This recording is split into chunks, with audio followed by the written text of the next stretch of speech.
Assalamualaikum warahmatullahi wabarakatuh. Waalaikumsalam warahmatullahi wabarakatuh. Bismillah, alhamdulillah, wassalatu wassalamu ala rasulillah wa alihi wasallam. Yang kita hormati bersama Bapak Ahmad Juwaini selaku Direktur Keuangan Inklusif dan Sosial Keagamaan dan Keuangan Mikro Syariah KNKS. Alhamdulillah telah bersama-sama kita, dan ini program adalah kerjasama Pintu dengan KNKS yang ke seri yang keempat ya. Kemudian juga alhamdulillah telah hadir juga Ustaz Nur Syamsuddin Bukhari, Komisioner Badan Wakaf Indonesia. Terima kasih Ustaz. Kemudian juga Ibu Riana Kuhendrani dari Kementerian Koperasi.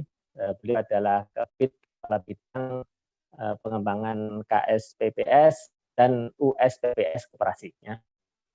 Dan juga telah hadir bersama kita Bu Indah Purnamawati selaku manajer dari BMT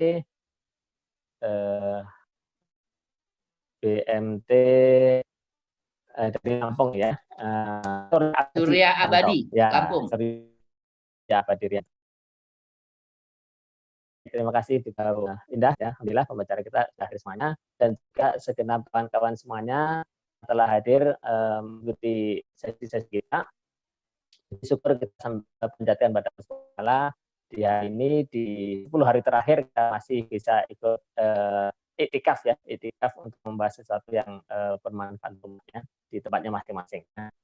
Salawat dan salam senantiasa kita sampaikan pada junjungan kita Baginda Muhammad SAW, berikut keluarga, sahabat, serta pengikut beliau hingga akhir zaman nanti. Sahabat-sahabat kalian, pada sesi kedua yang lalu kita sudah mendapatkan gambaran tentang bagaimana potensi wakaf itu yang luar biasa ya, mulai dari bagaimana zaman Nabi, kisahnya Umar dengan tanahnya di Khaybar ya, kemudian bagaimana Nabi buka misalkan di Aceh, kemudian juga praktek-praktek di negara yang disampaikan oleh narasumber yang lalu, dan juga praktek di Koperasi yang lalu kita sudah mengundang Mas Kamarudin Batubara yang bagaimana dengan anggotanya yang 260.000 ya, itu dalam 2 minggu, dalam seminggunya bisa mengumpulkan wakaf dengan 2.000-an per minggu ya, karena anggotanya banyak, ada pertemuan mingguan bisa sampai 2 miliar per minggunya. Dan juga ada saya juga dari Abah Ayubi dari Gresik, Indah Mandiri Sejahtera, yang juga salah satu nominasi yang juga itu tahun kemarin besar ya. Jadi ada Koperasi Syariah Benteng Mikro Indonesia Tangerang, kemudian ada Mandiri Sejahtera di Gresik, dan jelas sekarang hadir juga yang juga termasuk 3 besar yang kemarin di nominasi Kementerian Koperasi, ini Mbak Indah dari BMT di Lampung ya, Surya Abadi. Nah, kali ini kita lebih kepada teknis ya. Jadi sebagaimana kita ketahui sudah ada Undang-Undang Nomor 41 Tahun 2014 yang mengatur tentang wakaf di Indonesia. Di situ dijelaskan misalkan wakaf itu adalah perbuatan hukum wakif untuk memisahkan hartanya, menyerahkan harta benda miliknya untuk dimanfaatkan selamanya atau jangka waktu tertentu. Jadi wakaf itu boleh seterusnya ya, dana abadi, ya, bisa juga semacam berjangka ya, misalkan wakaf 10 tahun, 15 tahun dan seterusnya. Dan kepentingannya adalah bisa untuk kepentingan ibadah, maka kita mengenal ada 3M kemarin, makam, masjid, dan juga madrasah ya, tapi juga bisa untuk kesejahteraan umum, jadi dengan produktif. Nah, kemudian di Undang-Undang Wakaf juga dijelaskan wakaf itu bisa wakaf bergerak dan juga wakaf yang tidak bergerak. Yang wakaf tidak bergerak, misalkan tanah, bangunan, masjid, dan seterusnya ya. Kemudian yang tidak bergerak itu bisa termasuk uang, ya kan, wakaf uang, surat berharga, harga mulia, dan sebagainya. Dan kita akan lebih fokus hari ini, terutama adalah karena ini di BMT, di Koperasi Syariah adalah wakaf yang bergerak atau wakaf uang. Kemudian juga di dalam undang-undang di pasal 9 diatur bahwasanya wakaf itu ada nasirnya. Nah, nasir adalah bisa perorangan, bisa organisasi, bisa badan hukum. Ya. dan saya kira ini sudah sejalan dengan peraturan Menteri Koperasi yang nomor 11 tahun 2017 ya, yang mengatur bagaimana yang namanya koperasi syariah itu harus menjalankan fungsi Baitul Mal selain Baitul Tamilnya ya. Kemudian di Baitul Mal di situ ada tentunya salah satunya adalah wakaf. Nah, tepatlah kita mengundang dari BWI Pak Bukhari dan juga Ustadz Bukhari dan juga dari Kementerian Koperasi Bu Riana dan juga prakteknya di Mbak Indah. Kalau yang kemarin Pak Ayubi dan Pak Kamarudin lebih kepada wakaf melalui uang ya. Kalau hari ini adalah wakaf uang, ada berbeda. Jadi kalau wakaf melalui uang mungkin lebih kepada wakaf dalam bentuk pembayarannya melalui dengan uang, tapi dirupakan misalkan kemarin rumah sakit, kemudian sekolah, masjid dan seterusnya. Tapi kalau wakaf uang nanti kita dapat cerita di Mbak Indah bagaimana mengelola dana dan hasilnya itu yang untuk mauquf alaih untuk pemberdayaan masyarakat di sekitar BMT-nya. Alhamdulillah, terima kasih sekali lagi dan mudah-mudahan dengan tema hari ini kawan-kawan dari BMT, dari Koperasi Syariah dan lembaga-lembaga yang lain yang belum menjadi nasir bisa termotivasi dan tahu bagaimana cara mendaftar untuk menjadi nasir, dan kedepannya kita harapkan BMT Koperasi Syariah semua bisa berkembang, bukan saja tamilnya tapi juga Baitul Malnya, bukan saja zakat infak sedekahnya, tapi juga terutama adalah wakafnya. Dan ini merupakan infak syariah yang berkelanjutan. Demikian, terima kasih. Mudah-mudahan acara kita sukses dan mohon maaf apabila ada kekurangan, kehilafan. Selamat untuk kita berdiskusi. Wassalamualaikum warahmatullahi wabarakatuh.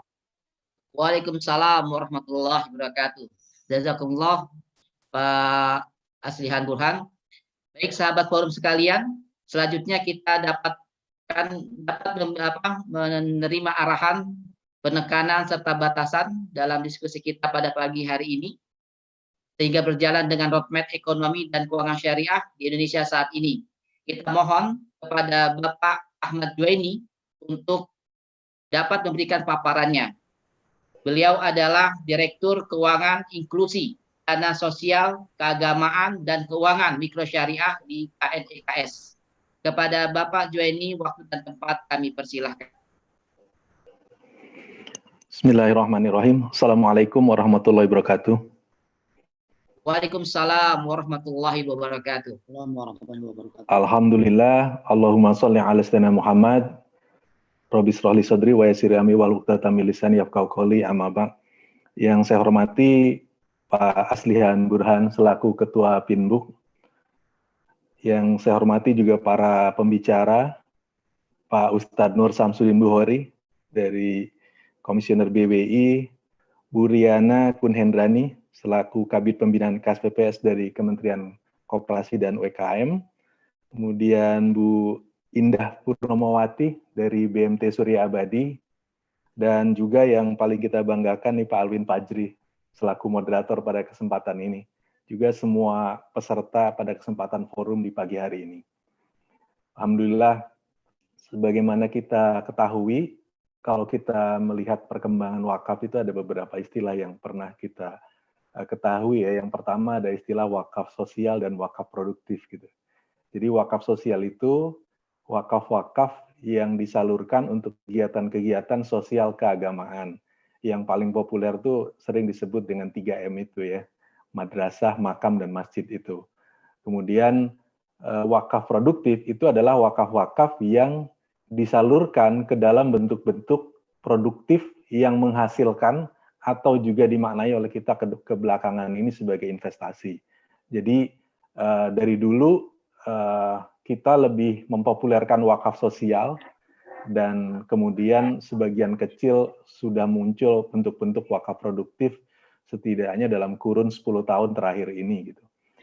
Nah, dari adanya wakaf sosial dan wakaf produktif itu muncul kemudian belakangan istilah wakaf uang dan wakaf melalui uang. Jadi wakaf uang itu endorse melalui undang-undang wakaf, yang intinya adalah seorang wakif menyerahkan uang kepada nadir untuk diinvestasikan ke dalam kegiatan-kegiatan yang bersifat produktif, bukan yang kegiatan yang bersifat sosial atau keagamaan tadi. Jadi Kalau wakaf melalui uang, dia wakif itu berwakaf, yang diserahkan uang oleh wakifnya kepada nadir, tapi nadir menyalurkannya ke dalam kegiatan-kegiatan sosial keagamaan, bukan yang melalui produktif. Ini untuk membedakan istilah wakaf uang dan wakaf melalui uang.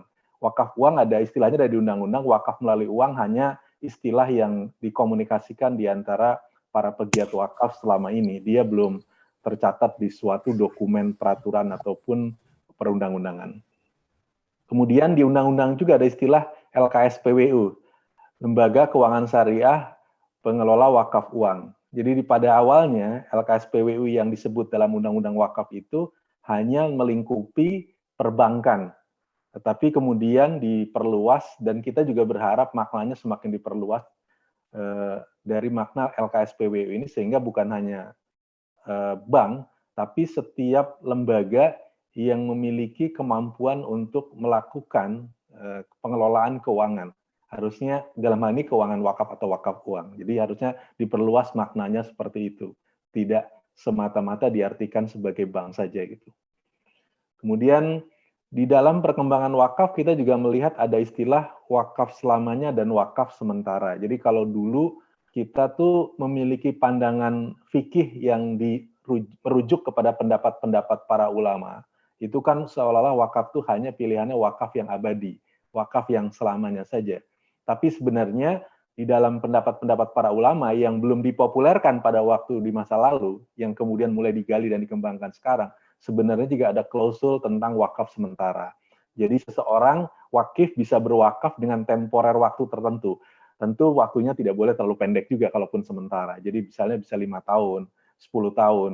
Kemudian setelah itu, waktu itu kemudian diambil kembali oleh si wakifnya. Jadi itu diperkenankan dalam fikih yang berkembang di dunia perwakafan sekarang ini. Jadi saya kira ini juga peluang nantinya kenapa saya menyebut beberapa istilah-istilah di awal untuk menjadi bahan mengenai tentang nanti pengembangan produk sebenarnya dari wakaf uang yang harus dikembangkan oleh BMT yang akan jadi nadir wakaf gitu. Jadi ataupun siapapun yang jadi nadir wakaf sebenarnya kita harus mulai mengemas produk sosial, mengemas produk produktif, wakaf sosial, kemudian wakaf yang temporer, wakaf yang selamanya tadi, wakaf yang abadi, kemudian juga perlunya kita mengembangkan LKSPWU yang lebih bagus dan lebih kuat. Kemudian karena tantangan wakaf ini semakin luar biasa, jadi memang satu tantangan yang sangat besar sekarang ini bagi semua nadir wakaf itu termasuk LKSPWU ya, itu adalah mengembangkan produk-produk wakaf uang. Jadi kreativitas dan inovasi dalam menghasilkan produk-produk wakaf uang ini sangat diperlukan sekarang ini karena tantangannya adalah bagaimana kita menyajikan suatu penawaran produk yang begitu baik, begitu bermanfaat, yang sekaligus mengandung konten peribadatan karena wakaf ini adalah sebuah amalan ibadah yang diharapkan mendapat pahala, tetapi juga memberikan satu manfaat multiplier yang luar biasa baik dalam kehidupan masyarakat dan perbaikan umat saat ini gitu. Jadi bagaimana caranya membuat produk-produk wakaf uang yang memiliki dimensi peribadatan tetapi juga memiliki manfaat multiplier dalam kehidupan masyarakat muslim pada kondisi saat ini gitu. Nah, disinilah kemudian mengapa semakin diperlukan nadir wakaf yang memiliki juga kemampuan fund management atau investment management atau juga finansial, gitu ya, financial engineering. Jadi bagaimana kemudian para nadir wakaf ini sekarang dituntut untuk memiliki kemampuan menginvestasikan dana karena yang dititipkan ke wakif itu kan dana yang harus diolah ke dalam suatu investasi yang menghasilkan. Jadi karena itu kemampuan nadir sangat diperlukan untuk memiliki kemampuan-kemampuan investasi yang sangat bagus, sehingga kemudian harta wakaf ini berkembang dan menghasilkan manfaat yang lebih banyak gitu. Jadi mau tidak mau gitu. Jadi para nadir sekarang ini harus memiliki kompetensi fund manager ataupun juga wealth manager. Jadi bagaimana kemudian para nadir ini perlu memiliki dan dibekali kemampuan-kemampuan mengelola aset, mengelola uang, dan juga mengembangkan investasi. mau tidak mau itu harus ditingkatkan kemampuan nadir di Indonesia ini, karena tantangannya sekarang ini adalah di situ gitu, bagaimana kemudian agar uang yang dititipkan oleh wakif ini kemudian memiliki manfaat yang dihasilkan dari hasil investasi atau produktivitas yang dihasilkan dari bisnis dan investasi yang dikembangkannya. Karena itu juga kemudian mengapa diperlukan pengembangan kapasitas para nadir. Kalau perlu diperlukan sertifikasi para nadir, sertifikasi kompetensi para nadir ini perlu ditingkatkan sekarang ini, sehingga kemudian para nadir ini kemudian meningkat dan memiliki kemampuan-kemampuan financial management yang sangat bagus gitu. Jadi mohon maaf gitu kalau di masa lalu kan concern nadir itu kadang-kadang hanya mengandalkan misalnya orang-orang tua yang hanya memahami fikih wakaf saja. Itu satu sisi. Keperluan nadir itu memahami fikih wakaf, tapi pada sisi lain sebenarnya bahkan menurut saya itu lebih dominan sebenarnya adalah kemampuan menginvestasikan dana tersebut atau menginvestasikan aset wakaf tersebut. Karena kita konteks wakaf uang, yang kita maksud adalah kemampuan menginvestasikan dana wakaf itu sendiri gitu. Jadi itu yang akhirnya menjadi penting gitu. Sekarang ini dikaitkan dengan wakaf uang, bagaimana kita melakukan peningkatan kapasitas dengan training, dengan pendidikan, dengan sertifikasi, agar para nadir ini kemudian memiliki kompetensi di bidang pengelolaan investasi, pengelolaan dana, pengembangan dana, pengembangan usaha, dan seterusnya. Itu yang menurut saya sangat diperlukan dalam pengembangan kapasitas para nadir sekarang ini dan dilakukannya sertifikasi bagi para nadir ke depan. Dan akhirnya kita berharap pada akhirnya bahwa memang dari komunitas BMT yang pagi ini kita melakukan forum dalam rangka pengembangan wakaf di BMT ini, mau tidak mau pada akhirnya kita memerlukan BMT yang secara legal sah dan kemudian resmi sebagai nadir yang disahkan gitu ya pada satu sisi, tetapi pada sisi lain memiliki kemampuan yang berkualitas dalam pengelolaan wakafnya. Jadi memang teman-teman BMT juga mau tidak mau harus memenuhi serangkaian persyaratan-persyaratan untuk memenuhi status sebagai nadir yang formal, yang sah, dan tercatat di Badan Wakaf Indonesia. Tetapi pada saat yang sama, nadir ini juga memiliki kemampuan pengelolaan wakaf yang luar biasa, yang produktif, yang bersifat menghasilkan dan membuat kegiatan-kegiatan investasi yang meningkatkan nilai atau dana dari wakaf tersebut, sehingga akhirnya menghasilkan sesuatu dan akhirnya kemudian bisa disalurkan kepada mauquf alaih dengan memberikan manfaat dalam meningkatkan kesejahteraan masyarakat, memperbaiki kualitas umat, dan akhirnya meningkatkan kualitas umat Islam di Indonesia secara menyeluruh. Jadi kami berharap kesempatan forum di pagi hari ini juga bagian dari proses untuk menyiapkan nadir-nadir wakaf di kalangan BMT, baik secara persyaratan, perizinan, kemudian prosedur, juga kemudian dapat menyiapkan para nadir wakaf ini untuk meningkatkan kompetensinya di bidang pengelolaan aset wakaf, khususnya dalam pengelolaan wakaf uang. Kami di KNDKS juga sedang merencanakan beberapa kegiatan ke depan untuk meningkatkan kapasitas teman-teman BMT, khususnya dalam mengelola baitul mal, baik dari sisi pengelolaan zakat maupun di pengelolaan wakafnya. Tapi kami menunggu momentum, sebenarnya kami berharap lewat dulu masa COVID-nya ini, sehingga proses pengembangan ini juga bisa dilakukan dengan lebih baik atau lebih interaktif. Namun kalau seandainya Allah menakdirkan ya, ternyata COVID-19 harus berjalan sampai akhir tahun gitu ya, ini ya kita akan mengubah bentuk materinya mungkin dengan pengembangan kapasitas secara online gitu. Mudah-mudahan kita juga segera diberikan karunia oleh Allah Subhanahu wa Ta'ala sehingga pandemi COVID ini segera berakhir dan diberi kesempatan untuk terus mengembangkan kegiatan-kegiatan perbaikan ekonomi umat. Terima kasih dan selamat melakukan kegiatan Syariah Micro Business Forum di pagi ini. Semoga sukses. Wabillahi taufiq hidayah. Assalamualaikum warahmatullahi wabarakatuh. Waalaikumsalam warahmatullahi wabarakatuh. Terima kasih Pak Zaini.